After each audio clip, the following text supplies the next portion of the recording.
Antes que nada, quisiera darles una invitación el próximo jueves, este jueves que es 29 de julio, a las 6 de la tarde, nos vamos a juntar en casa del doctor Gaona, porque va a haber una reunión sobre el nuevo Instituto Félix Almaraz que estamos ayudando a formar.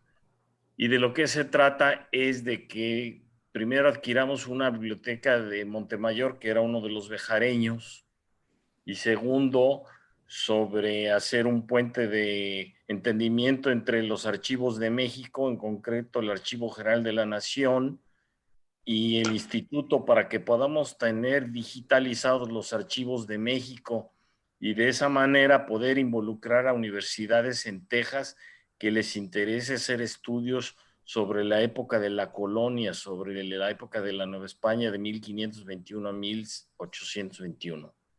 Así que todos los del Ateneo están invitados, Pepe y Karen, Marina. Gracias.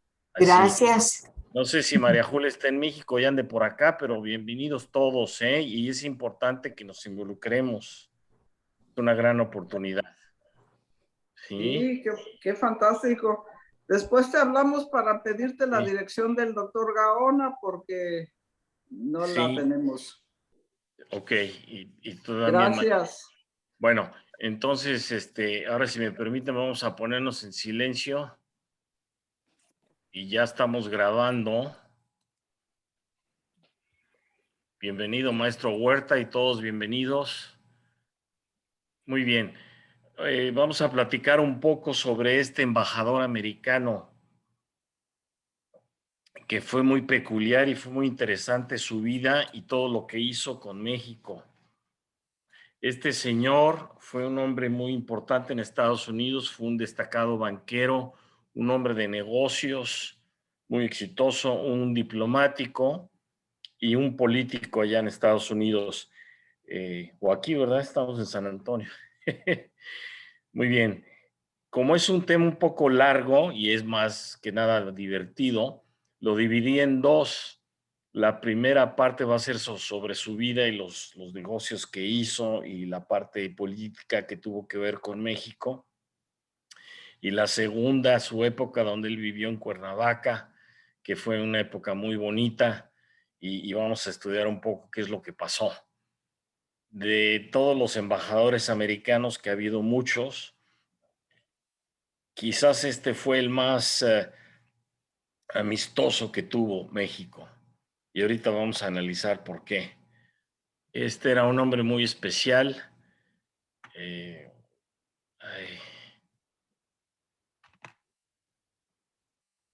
A ver, estoy tratando de cambiarla. No sé por qué tengo tantos problemas con la computadora hoy, pero a ver cómo nos va. Ay, Isabel, tú sabes. Nada más ponle enter. Enter, a ver, enter. Está muy lenta mi computadora el día de hoy y yo no entiendo por qué. Ahí está. Muy bien. Está ya. Entonces, aquí tenemos una foto muy simpática del general Obregón y recordamos que México tuvo una época muy difícil. Todos los años 20 fue una época de reconstrucción porque la Revolución Mexicana bastante dañó a la infraestructura que había en México. Ricardo, creo que te saliste de tu presentación. A ver. No, pues me sacó, pero a ver cómo me meto a otra. Pongo otra vez share. Sí, share screen. A ver.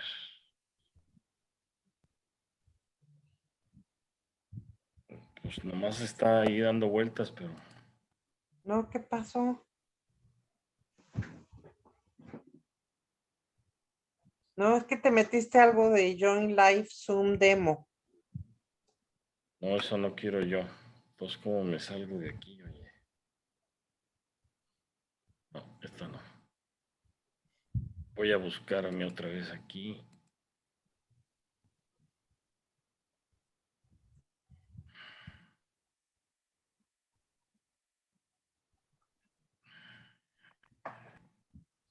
Mira, deja de compartir ahorita y vuelves a meterte. A ver, ¿y cómo le de? ¿Tienes tu presentación abierta? Sí, pero no la veo acá abajo en el screen. A lo mejor la cerraste, Ricardo. A ver, déjame volver otra vez. Perdón, ¿eh? ¿No? Ahorita que mi computadora está lenta como ella sola. A ver.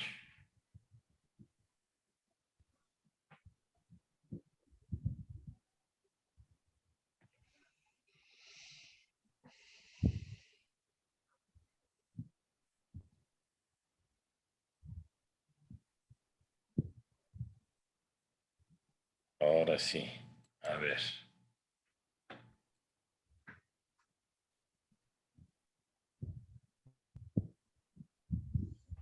Ya estás en otra, estás en una preparación de una presentación. Aquí está recuperando el archivo. A ver, espérame.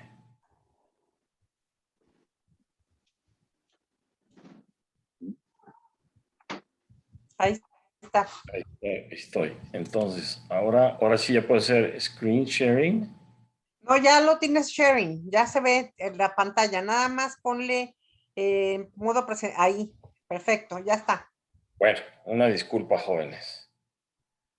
Bueno, entonces, en los años 20 hay que Ven a reconstruir ver el esto. país. ¿Ya? ¿Sí me escuchan? ¿Sí? Y el general Obregón es el que va a tomar el poder, como ya hemos platicado, pero lo hace con el grupo de sonorenses. O sea, va a ser una generación de generales los que toman el poder. Y el problema fue que ellos se deshacen de Carranza cuando Carranza no está de acuerdo que el poder se le pase a Obregón. Eran unas futuras elecciones muy cuestionables. Carranza había sido elegido y los Estados Unidos usan esta situación para decir cómo quieren que acepte yo a ustedes a Obregón si ustedes no fueron elegidos democráticamente. Obregón era un hombre pragmático, como ya hemos platicado, un hombre que pensaba como un ingeniero y organizan la revuelta esta del plan de Agua Prieta, en donde Adolfo de la Huerta pone la cara y es el gobernador de Sonora, por lo tanto legitimiza la revuelta de Agua Prieta y lo ponen de presidente interino. Aquí está con su gabinete, pero muchos de ellos eran sonorenses. Aquí a la izquierda de Adolfo de la Huerta está Elías Calles y a la derecha está Benjamín Gil. Era todo el grupo de los sonorenses que habían ganado esa etapa de la revolución. De Adolfo de la Huerta no vamos a hablar hoy mucho, pero sí es necesario que profundicemos con él porque hubo un vacío ahí. Aquí está Obregón con de la Huerta. De la Huerta eventualmente dejó el interenato para pasársela a Obregón. Obregón acabó muy molesto con de la Huerta por dos grandes motivos. Primero porque le dio, hizo las pasos, le dio la libertad a Pancho Villa, como ustedes recuerdan, en 1920, hacen un acuerdo que firman allá en Monclova, en Coahuila, de para las armas, de pone las armas Villa, pero a Obregón, que había estado a punto de ser asesinado dos veces por Villa en 1914, no le parece que hayan hecho las paces. Y la segunda fue las negociaciones, que esto nos va a llevar mucho más tiempo después analizarlo, las negociaciones que hizo en Estados Unidos una vez que entra Obregón, ponen a Adolfo de la Huerta de secretario de Hacienda y como secretario de Hacienda va a Estados Unidos y negocia los préstamos que eran muy delicados porque México le debía mucho dinero a Estados Unidos, pero necesitaba pedirles más, porque si no, no podían reactivar la economía. Y son los famosos tratados de Lamont de la Huerta, Lamont del lado americano, y el año que entra, en el 2022, se van a cumplir 100 años del acuerdo de Huerta de Lamont. Y entonces, con las leyes americanas que hay la libertad de información famosa, se supone que van a liberar los archivos en Estados Unidos, en Washington. Me imagino que estará en la Secretaría de Hacienda o en la Secretaría del Departamento de Estado. Y eso va a ser un tema muy interesante que vamos a ir analizando. ¿Qué es lo que firmó que le molestó tanto a Obregón? Aparentemente México se comprometió a no producir armamento militar a gran escala, barcos, aviones. Por eso no teníamos armamento militar. Y parece ser que también se firmaron acuerdos petroleros en cuanto a que no iba México a manejar su industria, cosa que el general Cárdenas tuvo que renegociar. Y también México no iba a hacer automóviles y a López Mateos le tocaría renegociar. Pero todos son los acuerdos secretos que se han dado en Estados Unidos y en México y no nos han dicho la verdad. Así que el año que entra vamos a tener una gran oportunidad de analizar qué es lo que pasó. Cuando entra Obregón, cuando son las elecciones, en teoría que gana Obregón, vemos aquí a De la Huerta al extremo izquierdo, todavía está en el gabinete. Y atrás está Villarreal, el gatón este, que era el secretario de Agricultura, y pues varios más que son muy importantes. Pero el día de hoy vamos a tratar de entender qué es lo que pasó. El general Obregón tenía mucha fuerza y fue muy hábil para manejar las necesidades de los obreros. Aquí está con Morones, el señor que está a la derecha del general Obregón. Morones controlaba a los sindicatos de una manera muy fuerte y fue la manera de Obregón de tratar de controlar la situación, pero no lograban que Estados Unidos los apoyara y oficialmente le dieran su reconocimiento. Tenían ese gran problema.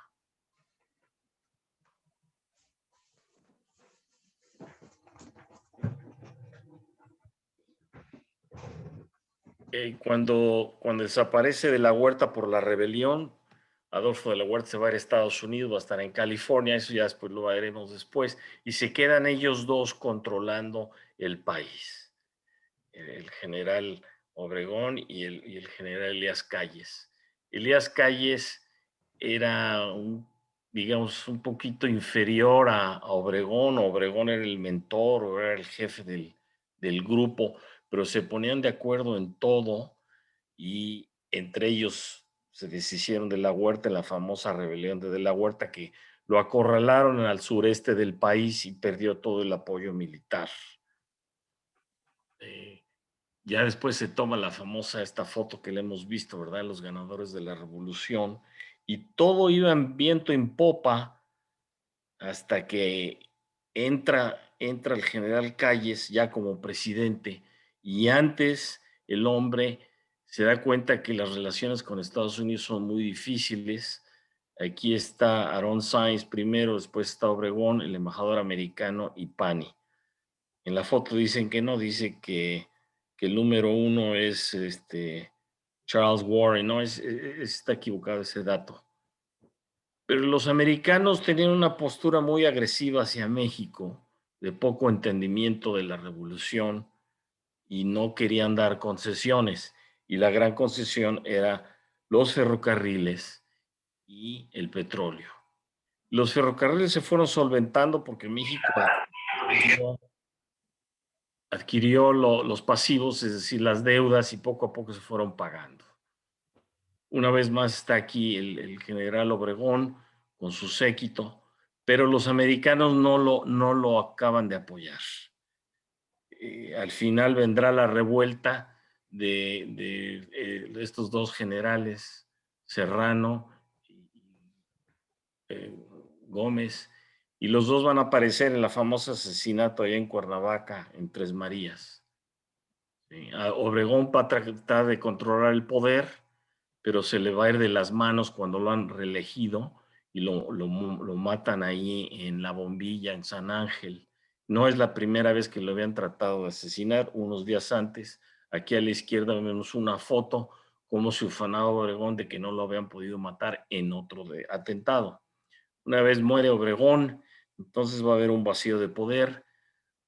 Termina ya en Sonora, donde está enterrado. Cosa interesante, el ganador de la Revolución Mexicana no está en el Monumento a la Revolución, sino que está allá solo en su pueblo en el sur de Sonora, en ese monumento a la revolución que irónicamente iba a ser el Palacio de Justicia de don Porfirio.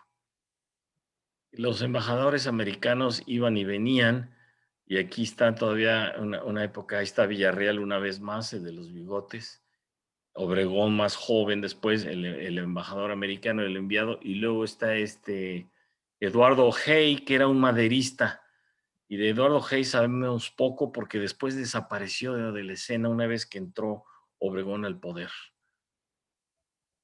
Muy bien, ¿qué es lo que sucedió? Pues México no podía tener el apoyo de los Estados Unidos. Estamos hablando de que Europa había sido muy dañado en la Primera Guerra Mundial. Francia había financiado mucho de la deuda junto con el Dresden Bank de Alemania en el Porfiriato, pero los americanos eran los ganadores de la Primera Guerra y tenían grandes cantidades de dinero. México necesitaba dinero, ya no contaba con el apoyo de Francia y de Inglaterra, porque ellos no tenían dinero, así que había que entenderse con los americanos. Y el general Calles fue a Estados Unidos cuando fue electo, allí estuvo y habló con el presidente y terminando mandando a este señor que se llama Dwight Morrow y lo fue a recibir en la estación de ferrocarril cuando llegó. Antes, cuando lo nombraron embajador, hubo varias reuniones en Nueva York y en Washington, en donde fue una especie de acercamiento preliminar. ¿Y quién era este señor? ¿Por qué nos preocupa o qué tiene que ver con la historia de México? Pues este señor era nacido en Huntington. Virginia del Oeste, que es un estado minero eminentemente. Cuando decimos Virginia, piensa uno en Virginia, que hay mucho dinero, pero no, hay otro estado al oeste que se llama West Virginia, que no tiene la cantidad de dinero que tiene el este. Son estados muy, muy distintos. En fin, él nace ahí, en el seno de una familia educada. Su padre era un profesor, era presidente de una escuela que hoy se llama la Marshall College, también allá en el norte. Y en Massachusetts está este colegio, que era un colegio que tenía mucho prestigio, era uno de los más antiguos de Massachusetts. Y ahí es donde va a ir este muchacho, este futuro embajador Dwight, a estudiar. Y ahí entre los estudiantes va a conocer a Calvin Coolidge, que con el tiempo va a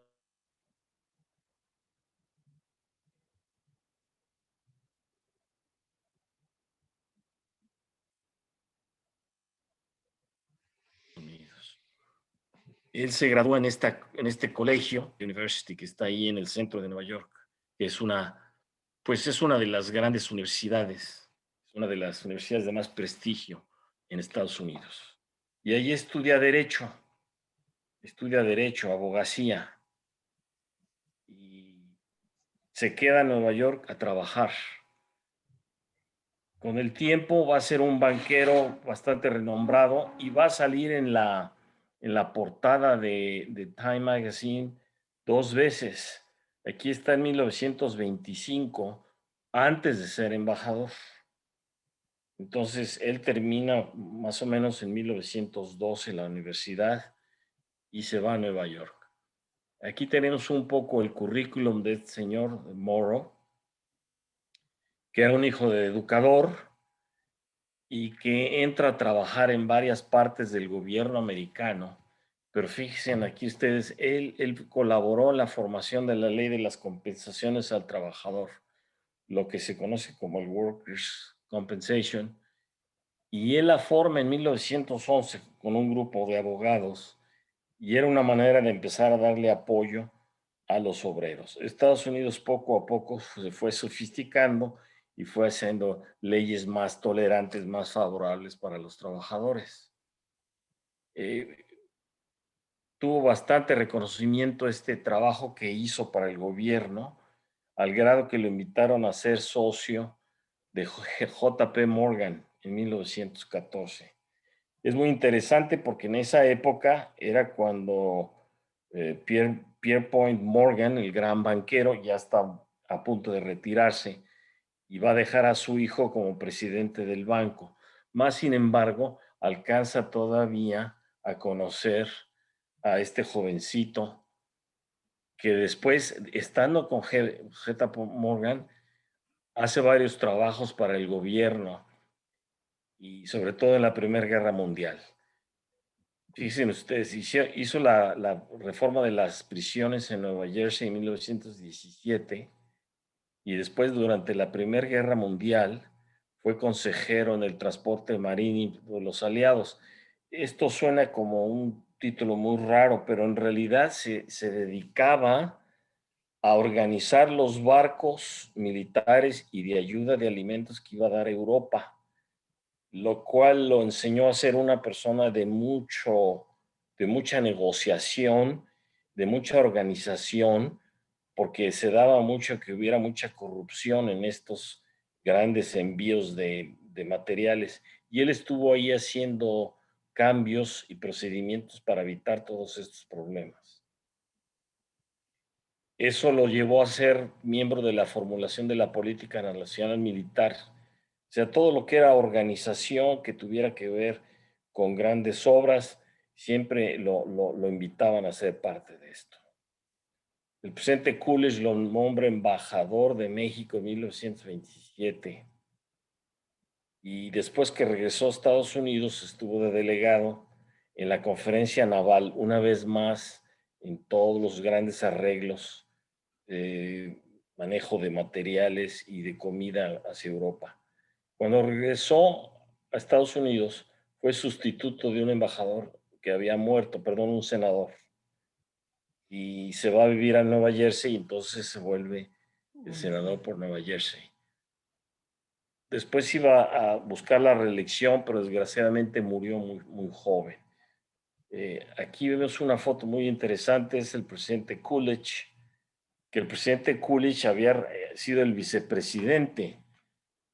El presidente era Harding, pero murió, tuvo un ataque al corazón a los 3 años de ser presidente, y entonces entró el vicepresidente que era Coolidge, que había conocido a Morrow en su juventud ahí en la universidad que les había dicho. Aquí abajo a la izquierda, ahí están con los grandes banqueros, y él ya empieza a formar parte de eso. Era un hombre muy rico. A la derecha está Pierpont Morgan. JP Morgan fue el gran banquero, el que hizo grandes inversiones con los ferrocarriles en México. Y lo interesante, ya se los había comentado, que cuando él llega a Egipto, se entera que en el hotel está Porfirio Díaz y el gran banquero JP Morgan pide una cena privada con las 2 esposas y los 4 cenan ahí y don Porfirio es el invitado. Desgraciadamente no sabemos, la historia no nos ha dicho qué pasó en esa cena, pero nos da cuenta del respeto y la envergadura que tenía don Porfirio ante el mundo financiero. Y ahí está con su hijo, que fue el que terminó siendo el presidente del banco cuando murió en 1915 en Roma de cáncer. Muy bien.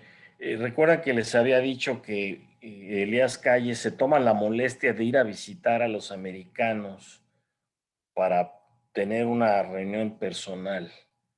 Y aquí está con el expresidente William Taft, ya no era presidente, y con Coolidge, ahí en la Casa Blanca. Él lo va a visitar, trata de dialogar con ellos, y ahí es donde le dice si hubiera alguna manera de mandar o de tener un embajador de los Estados Unidos en México que tuviera un poco de empatía, un poco de buena amistad o una buena actitud hacia México, que no llegaran con su arrogancia dictando cosas que hacer. Y Coolidge, que era un hombre muy inteligente, muy pragmático, decide invitar a Morrow a que vaya, que era un gran negociador, que era un hombre que tenía mucha empatía por los demás. Aquí está Morrow en uno de sus regresos de Europa porque fue varias veces a Europa, siempre estaba haciendo arreglos con los europeos. Recordemos que Hoover, el presidente, mandó grandes cantidades de comida hacia Europa porque estaban muriendo de hambre. Una vez que lo anuncian como que va a ser embajador en México, en Nueva York, los banqueros, Club de Banqueros, le organiza una comida a Emilio Carranza, que andaba allá dándose su vuelta, tratando de buscar un buen entendimiento con Estados Unidos. Y ya en ese momento que iba a ser embajador Morrow empieza a juntarse con muchas personas y empieza a buscar una conciliación con México. Esto nunca se había dado, ¿sí? Y ya después viene oficialmente a México. Esta es la entrada oficial, pero les acabo de mostrar una foto cuando va por el ferrocarril. Lo que sucede es que en el momento que va a ser embajador Morrow, él en Nueva York empieza a tomar clases de español y se toma la molestia de estudiar la historia de México y le escribe a Calles y le dice que va a haber una nueva época y que él tiene mucho interés en entenderse con México y con Calles. Y Calles se emociona tanto que, como les digo, va a recibirlo al ferrocarril y empieza a hacerse una relación estrecha entre ellos dos, al grado que lo lleva a pasear y aquí están en Los Toros. A la izquierda de Calles pues está el embajador Morrow y a la derecha está el senador León. El senador León era un incondicional de Calles y andaba con él. Inclusive se fue con él cuando lo mandaron al exilio a Estados Unidos. Pero lo importante es la tolerancia, la empatía que tiene Morrow por las cosas de México, al grado que se va a Los Toros con él. Y vamos a ver que no nada más hacía eso, sino muchas otras cosas. Y después la prensa empezó a decir que en México había un vicepresidente y que ese era Morrow. Morrow inventa una cosa que le llamaban los diplomáticos los desayunos de huevo con jamón. Invitaba al presidente y a militares y a gente que estaba inmiscuido en los grandes problemas. Y ahí hablan ellos de las tres grandes cosas que logró el embajador en esa época. Era la guerra de los cristeros, ya llevaba casi 2 años la guerra de los cristeros, y era una parte que le preocupaba mucho a Estados Unidos. ¿Por qué? Porque a haber gran matazones de civiles, muchos civiles salían huyendo a Estados Unidos, y Estados Unidos pues ya recibía demasiados. Es un dame y te doy y me quitas, te doy y me quitas. Hay una sana convivencia, sí se pueden traer inmigrantes, pero no pueden llegar todos y no pueden llegar al mismo tiempo. Entonces la administración americana siempre ha pujado por vamos a llevarlo con calma y vamos a llevarlo con orden y con una cierta control de los números. Por lo tanto, había que detener esa guerra. Pero Monroe tenía mucho más que un interés político con los americanos. Él verdaderamente pensaba que era una guerra deplorable, que no debía de ser. Él estaba en contacto con con esta cofradía que se llama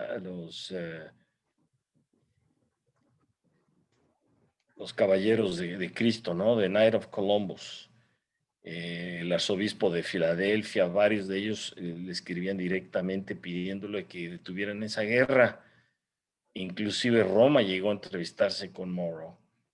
Y Morrow hizo grandes esfuerzos de tratar de entender los dos puntos de vista, el del gobierno mexicano y el del clero en México.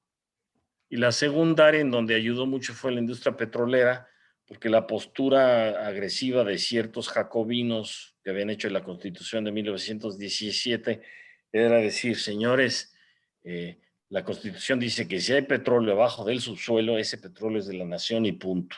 Por lo tanto, todos los petroleros extranjeros, americanos, ingleses, holandeses o lo que fueran, pues están en el error. Pero esa era la parte pragmática que tuvo Obregón y Calles continuó.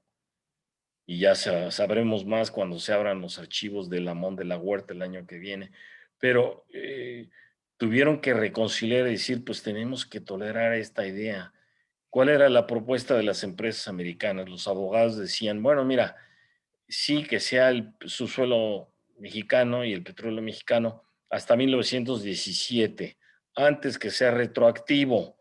Todos aquellos intereses que fueron a perforar antes del 17, pues que nos los respeten y en pocas palabras se hagan de la vista gorda. Y ese fue el pragmatismo de Obregón y de Calles, decir, bueno, pues que sí sea. Y en irrigación y desarrollo, una vez más, había que rehabilitar la industria, crear mucha industria, resolver el problema de que muchas partes de los ferrocarriles estaban destruidas, había que volverlos a arreglar. Y las obras de irrigación.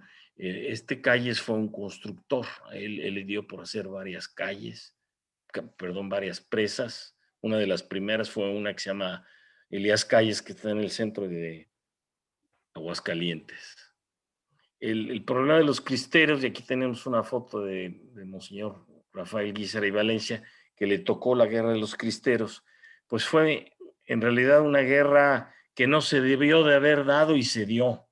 Fue una intolerancia por parte de los representantes del clero, aquel clero reaccionario que no quería saber nada del gobierno, y el gobierno de Calles, que venía él de Sonora, él no tenía una tradición del pueblo católico, él no tenía la fe, y entonces él no comprendía por qué la gente en México, en el centro de la República, era tan religiosa y tan reaccionaria en contra de las leyes que proponía la Constitución del 17. Eventualmente hubo una tolerancia entre ambos lados y como ustedes ven, pues los cambios se dieron y no se dieron. Cuando ya por fin lograron que firmaran, primero la primera gran firma no fue con Calles, sino fue con el siguiente, con Emilio Portes Gil, que había sido senador por Tamaulipas. En mayo de 1929, ya siendo Portes Gil presidente interino, publica una nota en el periódico donde dice que se pueden renovar los cultos, que no hay problema, que pueden reabrirse las iglesias siempre y cuando se respeten las leyes de la tierra. Eso quería decir las leyes que promulgía la Constitución de 1917, que primero hay que obedecer al gobierno y después obedecer al clero. El clero decía que ellos nada más obedecían a las leyes de Dios, pero se hizo una tolerancia. También se decía, ya en el acuerdo que fue un mes después, ese acuerdo fue el que se logró que se firmara en presencia del embajador Morrow en junio 29 de 1929, un mes después. Y la primera concesión es que solo los altos jerarcas de la iglesia tenían que registrarse, porque el gobierno decía, necesito que se registren todos los sacerdotes, yo quiero saber quiénes son y cómo son y dónde están. Inclusive durante la Guerra de los Cristeros habían echado fuera a los sacerdotes que no eran mexicanos. ¿Sí?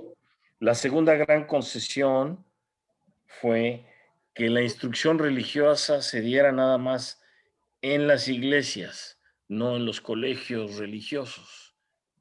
Y eso sabemos con los años se volvió más tolerante, se relajó el gobierno y muchos de nosotros estudiamos en escuelas católicas y recibimos instrucción del catecismo y el gobierno pues se hacía de la vista gorda. Y la tercera concesión que logró Morrow fue que todos los ciudadanos y clérigos también podían pedir cambios en las leyes de la Constitución, que no se dieron, sino que hubo reformas. Más bien lo que sucedió fue una tolerancia que empezó con Portes Gil, pero más que nada fue con el general Cárdenas. Y por ahí ya les he enseñado fotos cuando hablamos de los cristeros, en donde está el general Cárdenas haciendo las paces con Honorato González en San José de Gracia, Michoacán, porque era una manera de decir, bueno, mira, ya vamos a tolerarnos, ustedes hacen como que nos obedecen y nosotros hacemos como que ya no los perseguimos. ¿Sí? Aquí está el gabinete de Elías Calles, ahí vemos al senador León a su izquierda y a Aaron Sáenz del lado derecho de él. Es interesante cómo el gabinete de Calles empezó siendo completamente obregonista. En 1927, y al mero principio, ya cuando va a llegar a México, el embajador Morrow se le ocurre promover la cultura o los logros de los héroes americanos e invita a que vaya a México Lindbergh. Aquí está Charles Lindbergh en medio, el alto, y el del gorrito es este actor, ¿cómo se llama? Ay, se me fue ahorita el nombre. Uno que era muy famoso, jóvenes, ¿no se acuerdan? Que hasta películas, no es Rogers, era de Oklahoma, ¿él se acuerdan? Bueno, muy bien. Esta foto es muy significativa porque cuando el embajador llega a México, su esposa y él iban a los mercados a comer y a comprar artesanía. Imagínense qué interesante. Nunca había habido un embajador americano que le interesara la cultura de los indígenas, las tradiciones, la comida, pero ellos sí, ellos iban con mucho gusto. Y es interesante porque religiosamente él venía de una familia escocesa con parada en Irlanda, pero más que nada escocés. Era de la religión presbiteriana, que es de la rama dura o muy, muy conservadora de los protestantes, junto con los cuáqueros. Los presbiterianos que en Francia eran los seguidores de Juan Calvino, los calvinistas, que les decían los hugonotes, que fueron aquellos que sufrieron la persecución religiosa en la época de los Médicis, en aquella masacre de San Bartolomé en París, en donde decían el río se llenó de sangre, entonces está rojo. Esa intriga que hizo Catalina de Medici cuando era la reina de Francia. Todo eso hizo que los hugonotes acabaran huyendo a Holanda y a Inglaterra. Y en el norte prosperaron mucho, en el norte, en Escocia, y esos son los famosos presbiterianos, de los cuales era miembro el embajador Morrow.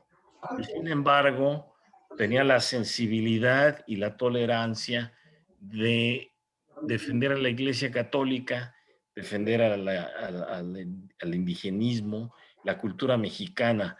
Y aquí lo vemos visitando Teotihuacán, ¿verdad? En esa entrada que hay a un lado donde está el famoso león que ustedes han visto cuando han visitado Teotihuacán. Muy bien. Él se quedó unos meses más una vez que fue el cambio de gobierno. Portes Gil era interino. Por favor, alguien apague ahí no sé si es el maestro Huerta, quién es el que está con el sonido abierto.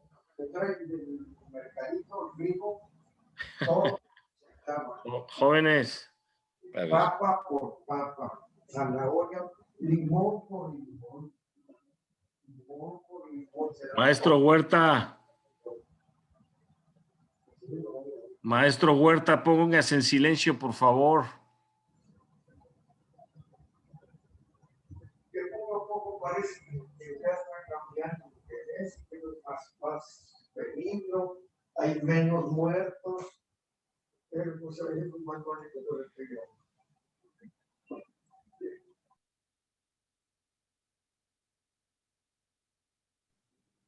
Bueno, aquí está una foto con Pascual Ortiz Rubio, porque también seguirá de embajador con él y ya unos meses después se va a retirar del país.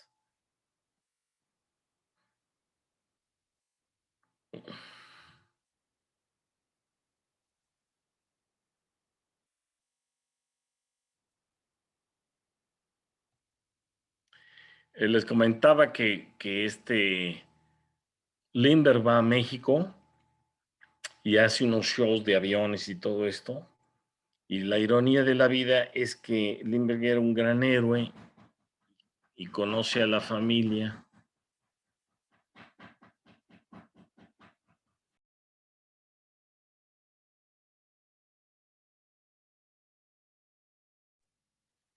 Muy bien, dentro de lo que sucede en Cuernavaca, es que la señora de él se embruja con su casa de Cuernavaca. La semana que entra vamos a platicar largo y tendido toda su experiencia en Cuernavaca y con Lindbergh y todo esto.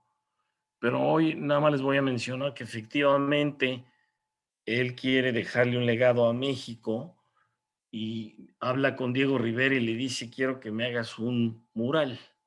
Y le pagó 35,000 pesos de aquella época para que le hiciera un mural el Diego Rivera.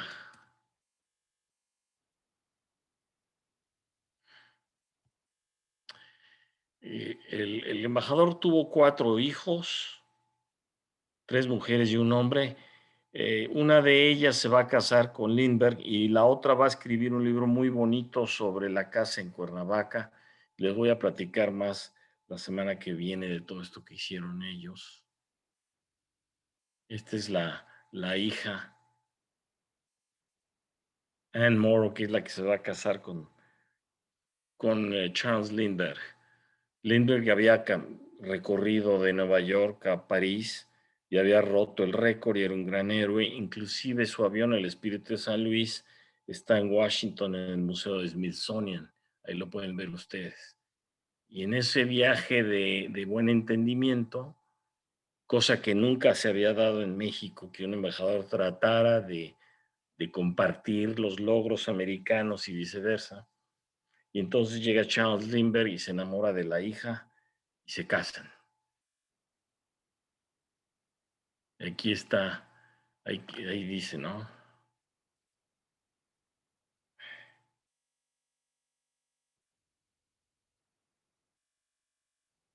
¿Cómo le hago aquí?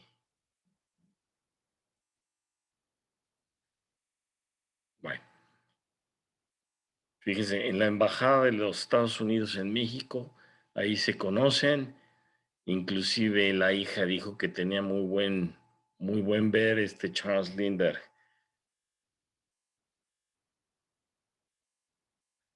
Allá ya estando ellos como familia, después regresaron a los Estados Unidos.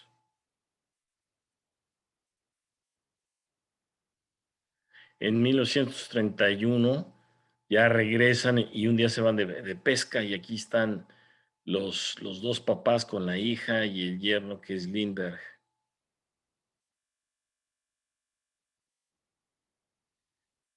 Muy bien, aquí está la carta en donde le dice al presidente que, que va a renunciar. Él renunció porque se murió el senador, como les decía yo, en Estados Unidos y lo invitaron a ser sustituto. Ya había logrado él la paz de la guerra de los cristeros, cosa que a él le preocupaba mucho, y había logrado que hubiera esa tolerancia del uso del petróleo en México. Años después le tocaría al general Cárdenas cambiar todo eso, pero por lo pronto su gran obra estuvo hecha, hizo gran amistad con todos los mexicanos, y la semana que entra vamos a hablar sobre la calle Moro allá en Cuernavaca. Y aquí le dice que ya termina la presidencia de la embajada y después, como lo que le responde el presidente, que ya no era Calvin Coolidge, sino era Hoover, me parece, ¿no? Porque ya había terminado Coolidge.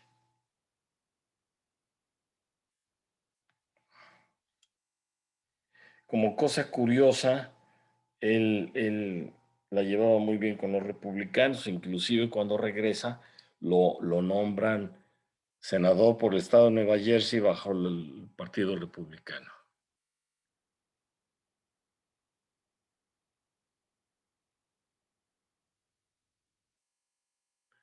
Muy bien. No termina ahí la relación, él sigue yendo a varios lugares. Aquí están eh, en un desayuno muy importante de lo que había de los hombres de negocios de aquella época y está con el presidente de la universidad. Y siempre llevaba a Lindbergh con él. Fue un gran entendimiento el que hubo entre el yerno y el suegro.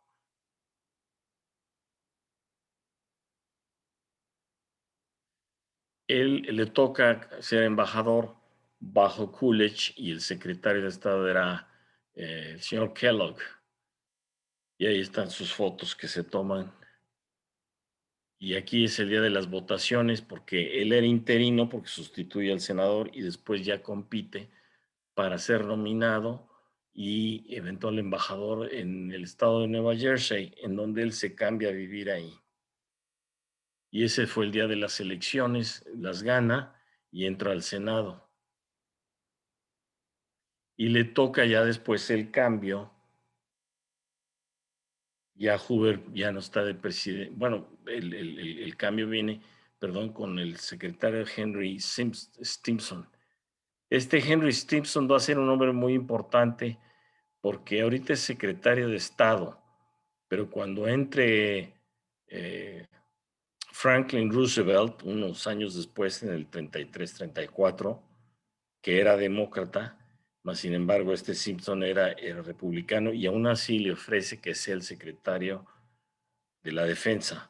Este señor Stimson va a ser el que va a estar encargado en la guerra mundial bajo las órdenes de Roosevelt. Este hombre va a ser el que se va a enterar de todo el desarrollo del armamento, especialmente el radar que venía de Inglaterra.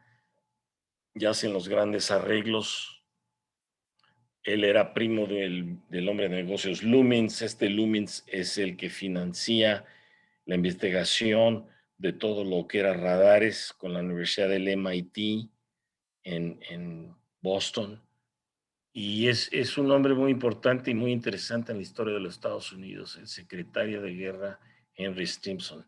Y aquí está con el embajador Dwight Morrow, que iba a ser reelecto, pero desgraciadamente se enfermó. ¿Sí? Una vez más, aquí está él que había sido un promotor de todos los negocios entre Europa y Estados Unidos, de la guerra, de los armamentos, ese trabajo que les enseñé, que era algo así como la transportación o algo así el título. Pero bueno, va aquí con su yerno, con Morrow, con Lindbergh, y van a los funerales de Guggenheim. Y como ven, dice aquí Templo Emanuel de Nueva York, porque los Guggenheim eran judíos y eran financieros de todo lo que fuera la aeronáutica, pero fueron los grandes mineros, ¿recuerdan? Los grandes mineros en Chihuahua, en Durango y especialmente en el estado de Aguascalientes. Grandes minas tuvieron y fueron unas personas muy ricas, grandes benefactores en Estados Unidos. Y una vez más, Morrow siempre estaba cerca de todos ellos. Él era un hombre muy sencillo y sin embargo estaba siempre rodeado de esta gente. En otro de sus viajes, regresando a Europa con su esposa, otras fotos de su esposa con su hija. La esposa se habían conocido desde jóvenes. Era su novia de juventud, como dicen, high school sweetheart, ¿no? Algo así dicen en inglés. Y ella era también educadora, ella era profesora. Y cuando se queda viuda, ella sigue en toda la cuestión de educación. ¿Sí? Y aquí está una parte que él dice, el mundo está dividido entre dos personas, los que hacen y los que reciben el crédito. Entonces trata de ser de las personas que hacen, no los que reciben el crédito. Hay menos competencia en los que hacen, en los que se quieren llevar el crédito. Eso es una ironía de los tiempos en los que vivimos hoy en día. Desgraciadamente, como les comentaba, él se enferma. Aquí está con su hermano, que era un hombre muy importante en el Departamento de Justicia. Y una vez más sale otra vez en el periódico Time Magazine. Era un hombre muy reconocido, al grado que se especulaba y se decía que podía ser un buen candidato para la presidencia. No lo vamos a saber porque el hombre enfermó y se quedó sola la señora. Aquí está la señora ya unos años después, cuando está defendiendo el programa de la renta préstamo, que era un sistema que dio el presidente Roosevelt para darle dinero a Europa, específicamente a Inglaterra. Inglaterra no tenía dinero, nunca se recuperaron después de la Primera Guerra Mundial y el gran exportador y el gran negociador eran los banqueros americanos, ¿verdad? Un dato muy interesante que no les comenté es cuando entra con JP Morgan al banco Morrow, le toca financiar a varias empresas, entre ellas dio dos grandes préstamos, uno a la 3M, la Minnesota Mining and Manufacturing, que es una empresa muy grande de Minneapolis, y la segunda a la General Motors. Pues estamos hablando del General Motors que estaba despegando, que se estaba convirtiendo en la gran industria automotriz, no solo de Estados Unidos, sino del mundo. Cuando Alfredo Sloan era el chairman de General Motors y ahora la Escuela de Negocios de Stanford University en California tiene el nombre de Sloan, por el nombre de este señor que fue el gran benefactor. Esta es una vista de la casa que él tenía, bueno, más bien era una mansión. En inglés dicen estate. Y aquí pues es un lugar muy grande.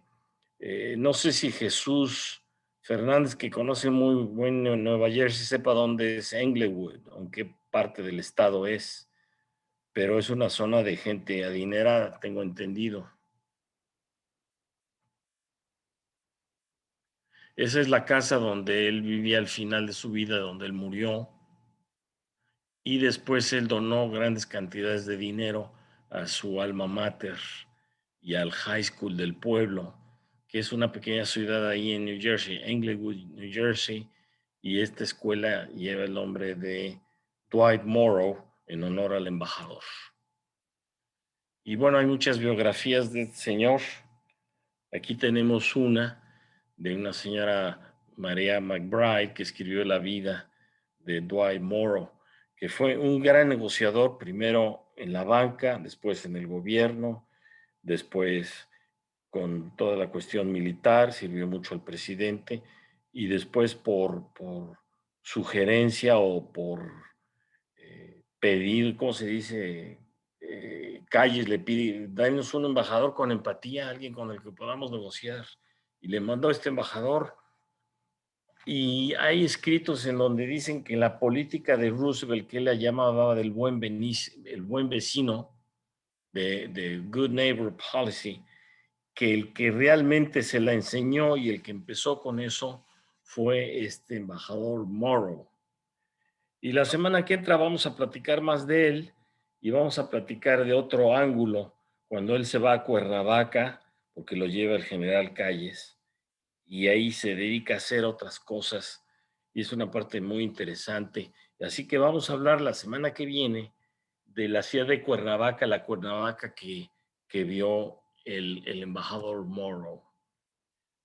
Con esto terminamos y ahora sí, con mucho gusto, el que quiera hacer preguntas, por favor, adelante. Isabel, ¿alguna pregunta? Muchas gracias a todos. No, Ricardo, muy interesante tu plática y de verdad estoy muy entusiasmada de escuchar la próxima semana para hablar de la parte pues, más cultural del embajador Morrow en Cuernavaca. Claro, y de la pintura que tú nos vas a ayudar mucho. Trataré de ayudar, claro que sí. Ricardo, Tomás, quiero darte las gracias. Muy interesante la plática. Hola, Ricardo. Englewood es una población. Ese es el doctor Gaona. ¿Y tú la conoces, Jesús? No, yo sé dónde queda, no la conozco. Es una ciudad en la zona norte del estado, muy cerca del río Hudson, y hay cerca del puente George Washington que comunica con Nueva York. Pero no la conozco, es una zona, pues de las tantas zonas urbanas que tiene en Nueva Jersey, ¿no? Nueva Jersey es una asociación o una sucesión de pueblitos que todos están unos juntos de otros. Entonces, está muy cerca del río Hudson y digamos, al norte de Nueva Jersey. No, muy eso bien. es todo, no conozco más de eso.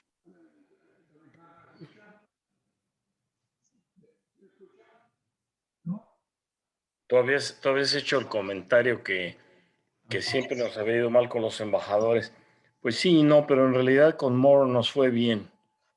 Parece que sí, parece que yo estoy equivocado al generalizar sobre los embajadores. No sabemos cómo le ha ido en negocios, pero parece que... ¿Me escuchan también? Don Ricardo. Sí, doctor, adelante. Pues, yo aprendí. Me interesa también saber cuál fue lo que se hizo en cuanto a los aspectos petroleros. No se escuchó. Me interesa mucho cuál fue el efecto de los arreglos. No se oye.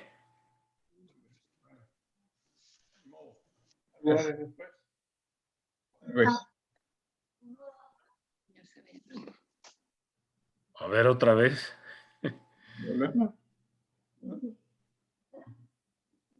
Doctor Castañeda, nadie le escuchamos. No se puede. No, está bien. Está bien. Ahora sí. Gracias.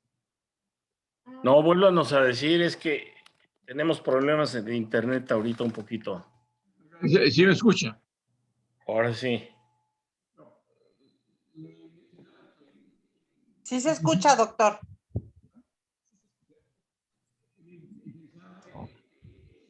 No, ya no se escucha.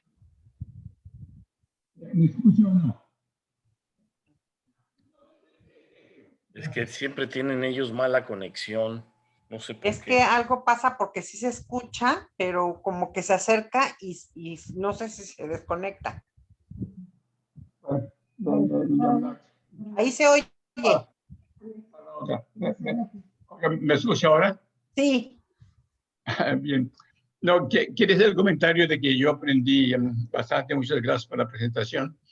Y me interesaba en particular cuál fue el arreglo que se logró en cuanto al petróleo, que tuvo que ver con varios países, y cuál fue el efecto que tuvo en México en cuanto a seguir la norma de la Constitución, y qué tuvo que ver todo esto con la expropiación petrolera después.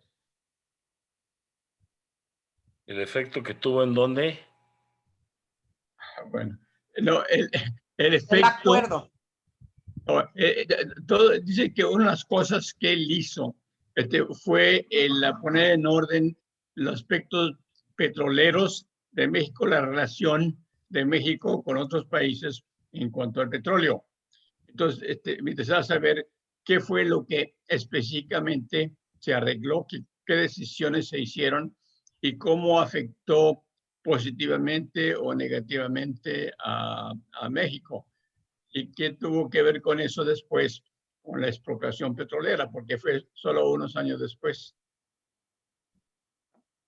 Bueno, el arreglo que fue es respetar la fecha de 1917, la famosa cláusula del abuelo, decir, bueno, déjame que todo lo que encontramos o perforamos o invertimos antes del 17 se quede como estaba, y todo después del 17 ya lo hacemos bajo las nuevas leyes que proponen ustedes, que en realidad México no les expropió nada en ese momento. ¿Qué ganó México? Pues ganó que por fin aceptaran el gobierno, primero de Obregón y después del general Calles, y a cambio les daban dinero, les daban préstamos. La revuelta de la Huerta no prosperó porque al gobierno de Obregón y de Calles les dieron muchas armas. Entonces de la Huerta no tenía manera de ganarles. Cuando vino la revolución escobarcista, igual, solo el gobierno tenía armas y toda el arma que quisieran. No tenía manera el general Escobar de prosperar, ni tuvo manera de prosperar la revuelta de Francisco Serrano y de Gómez, porque el gobierno estaba en acuerdo con Estados Unidos. O sea, era muy obvio que Estados Unidos apoyaba a estos señores a cambio de que se siguieran haciendo de la vista gorda con el petróleo. Yes.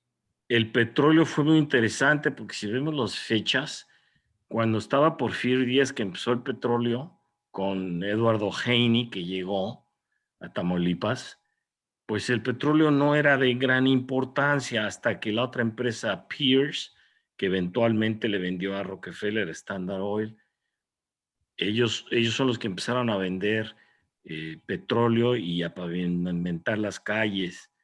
Viene la Primera Guerra Mundial, los ingleses cambian, dicen, no, ya no vamos a usar carbón en nuestros barcos porque es muy complicado y la logística no nos sirve, mejor vamos a usar diésel. Y así le hicieron, cambiaron sus barcos, entonces el petróleo mexicano se volvió muy importante porque tenían una necesidad muy grande de petróleo entre Rusia y México. Estados Unidos eran los grandes productores de petróleo. ¿Qué lograron las compañías europeas extranjeras? Que la gran mayoría eran holandesas, inglesas y americanas. Pues ¿qué lograron? Que les dieran más tiempo y siguieron muy contentos sacando petróleo como locos de Tampico. Y fueron las condiciones que el general Cárdenas no aceptó. No tanto que si el petróleo era de ellos o no, sino las condiciones de los trabajadores, que eso no le pareció al general Cárdenas. ¿Sí?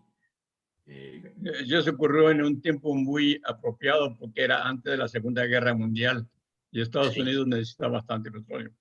Necesitaba bastante petróleo y lo interesante es que se permitió, pero aún así permitiendo el gran beneficiario del petróleo mexicano siguió siendo Estados Unidos porque las grandes exportaciones iban a Estados Unidos.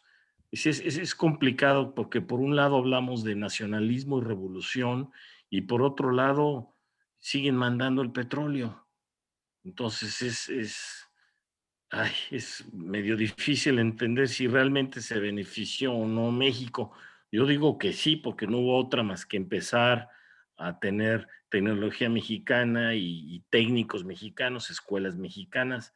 El Instituto Politécnico Nacional surge en la época de Cárdenas como una necesidad, ¿verdad? Había que hacerlo. Cárdenas podríamos decir que era medio izquierdista o tolerante a la izquierda. Viene la sucesión presidencial en el 1940, en plena guerra mundial, y Cárdenas no pone a su gran amigo, el Francisco J. Mújica, michoacano también, ex seminarista. J. Mújica era el mentor de Cárdenas, es el que le pasaba los libros de Marx para que leyera.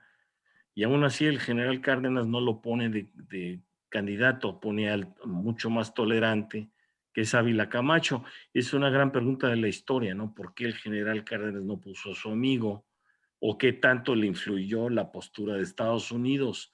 No sabemos. Y por un lado no apoyaba a Estados Unidos y por otro lado sí, porque en el norte de Coahuila hay grandes centros de carbón, mineras, y permitió la entrada de Altos Hornos de México por aquello de que qué pasaría si los alemanes entran y bombardean a Estados Unidos y nos destruyen la industria metal mecánica, la metalúrgica, y entonces quisieron poner una planta grande en México y el general Cárdenas dijo que sí. Entonces dice uno, bueno, pues que no estaba en contra de ellos, pues sí está y no está, es parte del arreglo diplomático. Es muy complicado, ¿no? ¿Quién perdió con la expropiación del petróleo? Pues podríamos decir que fueron los holandeses y los ingleses, porque la industria americana indirectamente siguió exportando maquinaria a México y recibiendo petróleo. Pero a los que son muy nacionalistas van a decir, no, no es cierto, echamos fuera a los americanos. Bueno, pues sí, complicado, pero sí, México tuvo que que tolerar ese artículo de la Constitución del 17, porque no había de otra, estaban orillados. Y Adolfo, muchas gracias. Sí. Muchas gracias. Sí, me encantó la explicación. Gracias. Bueno, ya hablé mucho, pero si tiene otra pregunta, con mucho gusto. El señor Huerta Castañeda, ¿no tiene que ver los Castañeda con los de Ciudad Victoria? Mi familia Castañeda es de Ciudad Victoria. Entonces, por eso, no, es una pregunta de curiosidad. Perdone, mi apellido Huerta es de Puebla, Castañeda es de Oaxaca. Bueno, de todas maneras, tiene usted un bonito segundo apellido. Castañeda. Yo, perdón, ¿puedo dar una opinión? Claro que sí, maestro, por favor. Yo creo que los Estados Unidos no hicieron nada cuando la Cárdenas les quita las industrias petroleras, precisamente porque vieron que ahí iban ellos a comprarnos todo el petróleo, porque México producía y el único comprador era Estados Unidos, mientras que ya habían empezado en Ébano, de Tampico, ya había una compañía inglesa y ya estaban entrando otros países a producir petróleo y de esa forma se iba a dividir el petróleo. Mientras que, como hicieron el movimiento, el único comprador es Estados Unidos. Es lo que pienso yo. Pues sí. Hubo una carta muy interesante que le mandó el general Cárdenas a Franklin Roosevelt el fin de semana donde se declara la nacionalización del petróleo. Y es un telegrama que está publicado, ustedes lo pueden leer, y ahí le explica muy bien, con detalle, todos los problemas que había tenido con la industria petrolera, la arrogancia, la manera en que trataban mal a los obreros, etcétera. Y le dice que comprenda usted que esto no va en contra de Estados Unidos, sino va en contra de la industria petrolera, y ayúdenos. Y la respuesta de Roosevelt es muy interesante porque está por escrito y le dice a su secretario: el lunes en la mañana van a empezar a hablar un montón de abogados de Nueva York representando a los petroleros. Y estos son unos hijos, y dice, de groserías. Son lo peor que hay, estos arrogantes. Mándalos al demonio. Qué bueno que Cárdenas sí tuvo los pantalones de hacerlo. Ojalá y en Estados Unidos tuviéramos los pantalones de hacerlo también. Gracias. Muy interesante.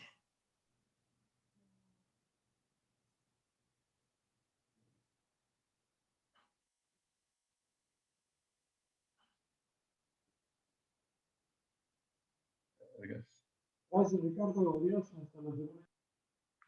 A ver, algún comentario, jóvenes, por favor, échenos.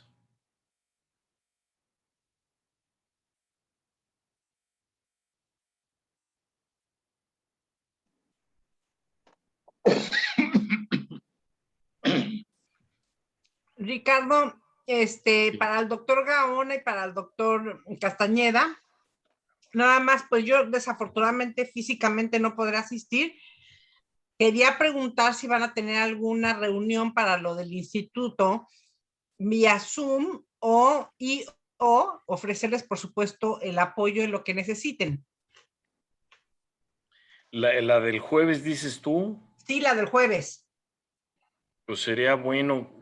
Sí, porque yo con mucho gusto los ayudo, los puedo apoyar, pero sería muy bueno para que se pueda también hacer un fundraising, ¿no? Para buscar fondos. Pero pues tú sabes, Ricardo, y el doctor Castañeda sabe mi condición física, y sí, verdaderamente moverme para mí es muy difícil. Entonces, sí, si se pudiera realizar también a través del Ateneo, una reunión Zoom para la reunión del jueves, poder participar, poder apoyar, pues yo con mucho gusto aquí estoy. Pues estaría muy bien, sí, por favor, prográmala a las 6 de la tarde el jueves. Por ahí está el doctor Gaona. Sí, sí está. Doctor, a ver si nos ayuda, por favor, para poner la pantalla en su casa. Yo llevo mi computadora para que nos conectemos en el Zoom. ¿Verdad? Y ahí nos Sí, coordinamos. Ahí tú me explicas cómo hacerle. sí, ok. Sí, sí, el Ateneo, sí, va a ser Jim Kennan el que va a hablar. Claro que sí. Y está Perfecto. muy bien porque los que no pueden ir, pueden escucharlo, como María Julia que está en México, en fin. No, sí, porque de esta manera, a través de las reuniones de Zoom, que digo, es lo maravilloso de hoy en día con esta tecnología, pues podemos cada uno aportar lo que podamos, ¿no? Yo les puedo, por supuesto, con mucho gusto apoyar, por ejemplo, para crear una página web del instituto, no sé, apoyarlos en textos, en escribir, en cartas, etcétera.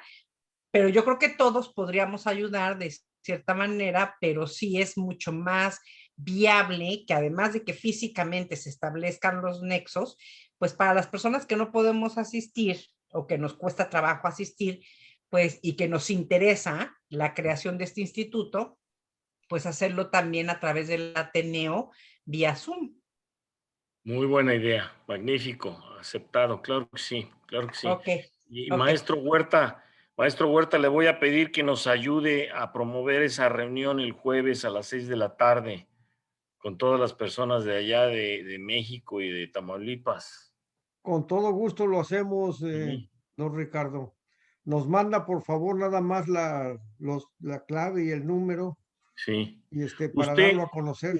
¿Usted ya está recibiendo la invitación del Ateneo directamente o todavía no? No, a mí me invita don Clemente Rendón. Isabel, ¿cómo le podemos hacer? ¿Usted tiene WhatsApp? Con el teléfono de él o con el correo electrónico. Si tiene WhatsApp, profesor Huerta, si le puede pasar a Ricardo. Mire, la verdad, lo único que tengo son 90 años de edad.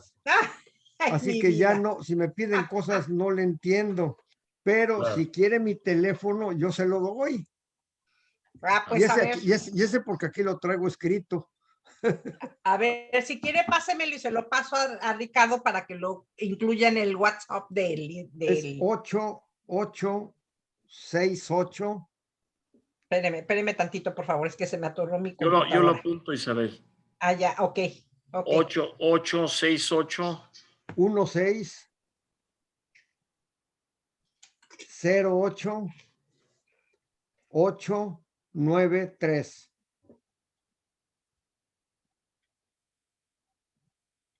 ¿No son muchos, Isabel? Son 10 números. Me Aquí se sobró marca uno. con 10 números. Entonces, a ver otra vez. 868. ¿Sí? Ok. 868 y luego 16 16. 08 Sí. 893. Ok. Muy bien. Son 10 números. Sí, nomás hay que poner el 011 y el 52, ¿verdad? Así es. Ok. Y ya con eso tú puedes hacerlo, Isabel. Sí, ya Por con favor. eso, cuando se manden por WhatsApp, ya está incluido él en la lista. Perfecto. Ok. ¿Y esta clase la podemos subir a YouTube?